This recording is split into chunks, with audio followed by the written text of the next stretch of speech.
Assalamualaikum warahmatullahi wabarakatuh. Perkenalkan, nama saya Muhammad Rehan Ramadan dari kelas 11 Teknik Elektronika Daya dan Komunikasi B.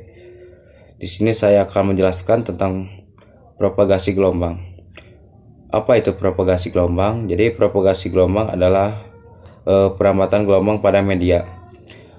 Media perambatan atau biasa juga disebut dengan saluran transmisi gelombang dapat berupa fisik, yaitu kawat konduktor, kabel koaksial, dan berupa non-fisik, yaitu gelombang radio atau sinar laser.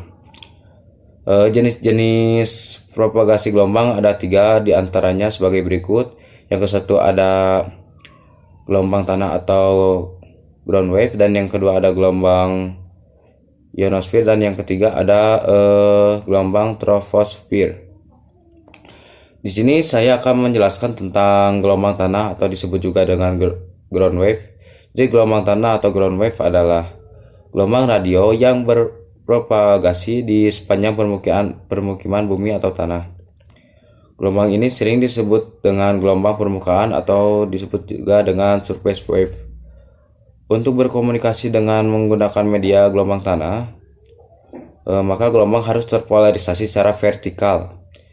Jadi secara vertikal itu secara tegak ya, karena bumi akan singkatkan dengan medan listriknya bila berpolarisasi horizontal. Perubahan kadar air mempunyai pengaruh yang besar terhadap gelombang tanah. Redaman gelombang tanah berbanding lurus dengan impedansi permukaan tanah. Impedansi ini merupakan fungsi dari konduktivitas dan frekuensi. Jika bumi mempunyai konduktivitas yang tinggi, maka redaman penyerapan energi gelombang akan berkurang. Dengan demikian, propagasi tanah di atas air, terutama air garam atau air laut, jauh lebih baik daripada di tanah kering berkonduktivitas rendah seperti padang pasir. Rugi-rugi redaman tanah akan meningkat dengan cepat dengan semakin besarnya frekuensi. Karena alasan tersebut, gelombang tanah sangat tidak efektif pada frekuensi di atas 2 MHz. Namun demikian, gelombang tanah sangat handal bagi hubungan komunikasi.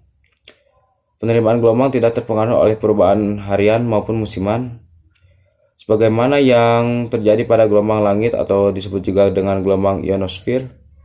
Propagasi gelombang tanah merupakan satu-satunya cara untuk berkomunikasi di dalam lautan. Untuk memperkecil redaman laut, maka digunakan frekuensi yang sangat rendah, yaitu BNILF atau disebut juga dengan extremely low frequency, yaitu antara 30 hingga 300 Hz. Dalam pemakaian tertentu dengan frekuensi 100 Hz, redamannya hanya sekitar 0,3 desibel per meter. Jadi redaman ini akan meningkat drastis bila frekuensinya makin tinggi.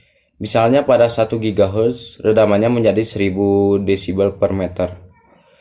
Sekian dari saya. Wassalamualaikum warahmatullahi wabarakatuh.